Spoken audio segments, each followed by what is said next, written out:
മകളെ ഹരിസാർ 2015-16 SSLC ബാച്ചാണ്. അപ്പം 16ലാണ് സാറിൻ്റെ റിസൾട്ട് വരുന്നത്. റിസൾട്ട് ഇങ്ങനെ വരുമ്പോൾ സ്വാഭാവികമായിട്ടും ടെൻഷൻ ഉണ്ടാവും. സാറിനത് ഉണ്ടായിരുന്നു. അപ്പോൾ സാറിൻ്റെ അച്ഛനാണ് പോയിട്ട് ഇങ്ങനെ റിസൾട്ട് നോക്കുന്നത്. ഭയങ്കര പ്രതീക്ഷയായിരുന്നു. സാറ് വീട്ടിലൊക്കെ പറഞ്ഞിരുന്നത് ഭയങ്കര മാർക്ക് കിട്ടും, ചക്കയാണ് മാങ്ങയാണെന്നൊക്കെ പറഞ്ഞിട്ടുള്ള ഡയലോഗ് അടിയും ഫോണ് സൈക്കിൾ എന്നൊക്കെ പറഞ്ഞിട്ടുള്ള വാഗ്ദാനങ്ങളൊക്കെ ഉണ്ടായിരുന്നു. സാറിന് അച്ഛനിങ്ങനെ പോയിട്ട് കഫേയിൽ, അന്ന് ഇന്റർനെറ്റ് കഫേയാണ്, കഫേയിൽ പോയിട്ട് റിസൾട്ട് എടുക്കുന്നു, പ്രിന്റ് എടുക്കുന്നു, റിസൾട്ട് പറയുന്നു പരിതാപകരം, നല്ല മോശം അബദ്ധമായിരുന്നു റിസൾട്ട്. അപ്പോൾ സാറിന് ഭയങ്കര വിഷമമായി. ഒബ്വിയസ്ലി സാറിൻ്റെ അച്ഛനും അമ്മയ്ക്കും വിഷമമുണ്ട്. പക്ഷേ അവർ യാതൊരു വിധത്തിലുള്ള പ്രതികരണവും സാറിനോട് നടത്തിയില്ല. മീൻസ് ഒരു വഴക്ക് പോലും പറഞ്ഞില്ല. അപ്പം അതിലാണ് സാറിന് ഭയങ്കര വിഷമമായി പോയത്. അവരൊന്നും മിണ്ടിയില്ല. സാധാരണ എന്തെങ്കിലും ഒരു വർത്താനം അവർ സാറിനോട് പറയുമായിരുന്നെങ്കിൽ, എന്താണ്ടാ മാർക്ക് കുറവ്, എന്താണെന്ന് എനിക്ക് മാർക്ക് കുറവ് എന്നൊരു ഡയലോഗെങ്കിലും അടിച്ചിരുന്നെങ്കിൽ സാറിന് ആശ്വാസമായിരുന്നു. പക്ഷേ ഇത് അവരുടെ കണ്ണിൽ സാറിന് മനസ്സിലാവും അവരുടെ വിഷമം എന്തായിരുന്നു എന്നുള്ളത്. അപ്പം അതെന്താണ്, ഒന്നാമത് സ്കൂളിൽ സാറ് പഠിക്കുന്നുള്ളൊരു ലേബല് തലയിൽ അച്ചടിച്ചൊട്ടിച്ച ഒരു ആളായിരുന്നു. എന്നിട്ടും മാർക്ക് കുറഞ്ഞപ്പം അവരുടെ ഉള്ളിലുണ്ടാകുന്ന വിഷമമുണ്ട്. അത് അവരുടെ കണ്ണിലുണ്ടായിരുന്നു. അത് സാറിന് മനസ്സിലായി.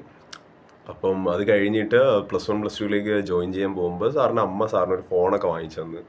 എന്നിട്ട് പറഞ്ഞു, കുഴപ്പമില്ല, 10ാം ക്ലാസ്സിൽ നീ ഇനി ആലോചിക്കേണ്ട, ഇനിയിപ്പം +1 +2 ഉണ്ട്, +1 +2 നന്നായിട്ട് നോക്കുക. അപ്പോൾ സാറ് കൊമേഴ്സോ സയൻസോ എടുത്ത് പഠിച്ച ഒരാളല്ല, സാറ് ഹ്യൂമാനിറ്റീസ് എടുത്ത് പഠിച്ച ഒരാളാണ്. അപ്പോൾ സ്വാഭാവികമായിട്ടും +1 +2 സാറിന് നല്ല മാർക്ക് കിട്ടി.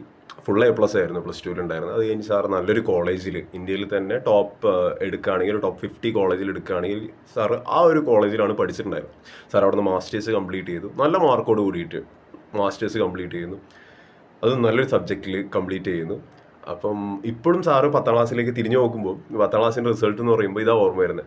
സാറിൻ്റെ അച്ഛനും അമ്മേൻ്റെ ആ കണ്ണ്, അവർ രണ്ടുപേരും കണ്ണ് ഇപ്പോഴും ഓർമ്മയുണ്ട്. അത് മാറ്റാൻ പറ്റിയത് എനിക്ക് +2 മാർക്ക് കാണിക്കുമ്പോഴാണ്. +2 മാർക്ക് അവരോട് പറഞ്ഞപ്പോഴാണ് അവർ അന്ന് കരഞ്ഞു. അന്ന് ശരിക്കും ലിറ്ററലി അവർ രണ്ടാളും കരഞ്ഞു. +2 മാർക്ക് കണ്ടു, ഫുൾ A+ എന്നുണ്ടാവും. പക്ഷേ 10ാം ക്ലാസ്സിൽ മാർക്ക് എനിക്ക് കുറഞ്ഞത് കണ്ടപ്പോൾ അവർ രണ്ടാളും ഒന്നും മിണ്ടിയില്ല. കണ്ണ് കലങ്ങിയിരിക്കണ്ടായിരുന്നു, ചുവപ്പിരിക്കേണ്ടത്, ഒന്നും മിണ്ടിയില്ല. സാറിന് ഇന്നും അതൊരു ഹോണ്ടിങ് ആയിട്ടുള്ളൊരു ഇൻസിഡൻ്റ് ആണ് 10ാം ക്ലാസ്സിൻ്റെ റിസൾട്ട് എന്ന് പറയുമ്പോൾ.